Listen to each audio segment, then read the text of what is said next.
Have you ever felt watched, not by a person but by a presence? Silent, calm, wise.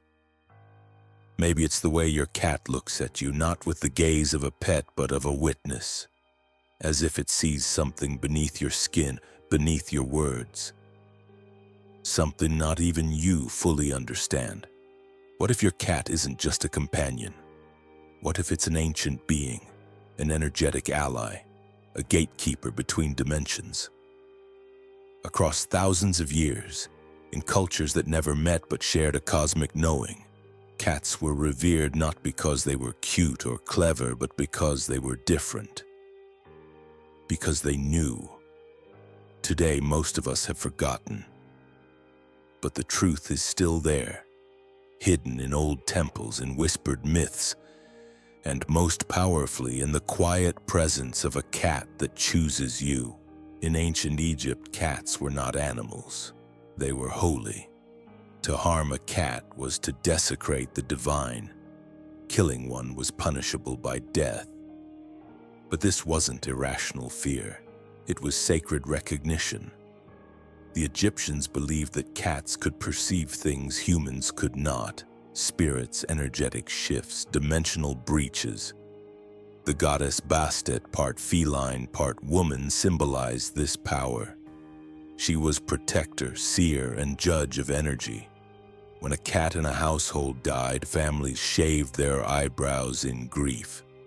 The feline was mummified, buried with amulets, and honored with the same reverence as royalty. Because the Egyptians believed the cat would continue its mission in the spiritual world, acting as a guardian for its human from the other side. They weren't alone. The Celts believed cats could travel between the worlds of the living and the dead. During Samhain, what we now call Halloween, cats were considered messengers, translators of the beyond. If a cat stared at you, it was delivering a message. If it avoided you, it sensed something heavy in your energy field. In Norse mythology, the goddess Freyja, a symbol of magic, war, and fertility, rode a chariot pulled not by horses but by two giant cats. To the Norse, this wasn't metaphorical. Cats were beings of fierce independence, deeply tied to magic and unseen knowledge. All these cultures, separated by oceans and time, held one common understanding. Cats were not ordinary. They were spiritual. They were watchers. In the early 1900s, a man named Edgar Cayce began entering trances, delivering detailed psychic readings on healing, spirituality, and energy. Over 14,000 sessions were documented, and something strange happened. Even when people didn't ask about animals, cats appeared in the readings again and again. Why? Because Cayce wasn't just reading health or trauma. He was reading energy, karma, and the unseen dynamics of people's lives. And in many cases, cats were already playing a vital spiritual role. In one session, a woman came to Cayce seeking help for chronic depression. Doctors had no answers. But Cayce, in trance, said, "The feline in your home is acting as an energy filter, transmuting the vibrations you cannot release yourself." That single line reframed everything. Cayce explained that cats have a naturally expanded etheric field, an energetic body larger than most animals, capable of scanning, absorbing, and transmuting energy. He described cats performing complete auric scans, reading not just someone's emotional state, but their past life wounds, soul contracts, and even karmic imprints. He said, "These beings do not incarnate randomly. They choose homes and humans based on pre-incarnational agreements, on spiritual compatibility. In other words, your cat may have known you before this life. It may have followed you through lifetimes, appearing at turning points to assist you energetically. Modern science is now validating what the ancients intuited and what Cayce channeled." Your body emits a bioelectric field. Your brain, your heart, your organs all resonate at measurable frequencies. Studies show the human heart emits a magnetic field that extends up to 3 meters from the body. When you're stressed, angry, or calm, this field changes. And cats? They can feel it. They read your field through their whiskers, their vibration-sensitive nervous systems, and their massive pineal glands. The very glands mystics call the third eye. They sense electromagnetic fields, subtle hormone changes, even the micro shifts in atmospheric pressure around your body when you're emotionally disturbed. Their purr isn't just a cute noise, it's a vibrational healing tool. It resonates between 20 and 50 hertz. The same frequency used in medical devices to heal bone tissue and accelerate recovery. When your cat purrs while laying on your chest after a stressful day, it's not just affection, it's energetic recalibration. According to Cayce's readings, cats often incarnate into specific roles, missions that serve both their spiritual growth and yours. 1. The healer. These cats lay on you when you're unwell. They target pain points. They purr intentionally. Their paws radiate warmth. They act like acupuncturists of energy. 2. The guardian.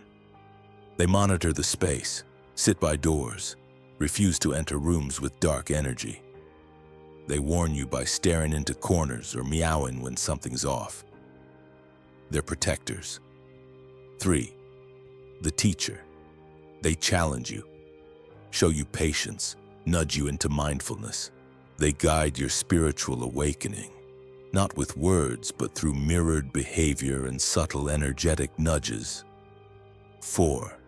The karmic transmuter. They help you heal past life wounds. Their presence may bring emotional triggers, not to hurt you, but to help you release trapped karmic energy. 5. The emotional balancer. They harmonize family conflict. They know who's upset before anyone else does. They place themselves in arguments, not to run but to soothe. 6. The dimensional portal. They sense spirits, engage in behaviors that look strange, following invisible entities, staring into space, reacting to unseen presences. During meditations, they deepen the energetic field. 7. The manifestation accelerator. They amplify your intentions. When you're creating something, vision boards, affirmations, goals, they boost the signal. Manifestation speeds up in their presence. A cat doesn't pick its person by accident. You're scanned completely. Their gaze is part of the process. Prolonged eye contact. That's not a stare. It's a soul reading.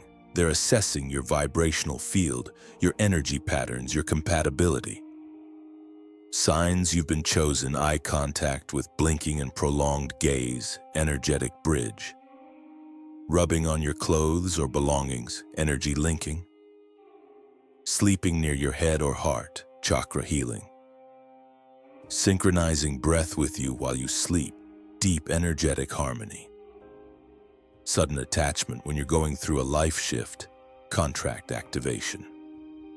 You may even feel it before the cat arrives, a dream, a sudden pull to a shelter, a chance encounter that feels fated. These are energetic invitations being accepted. Being chosen by a cat isn't a relationship, it's a contract. You may think you adopted a pet, but they found you. They came to your frequency. They waited for you to be ready. This is a multi-dimensional agreement, not just to coexist, but to grow, to heal, to awaken, and it comes with responsibility. They scan your energy, they absorb your darkness, they filter your pain, they carry it with them. That's why some cats get sick when their human is energetically unstable, which means they need care, not just food, but respect, cleansing, gratitude. In a world that has forgotten the mystical, Cats have not.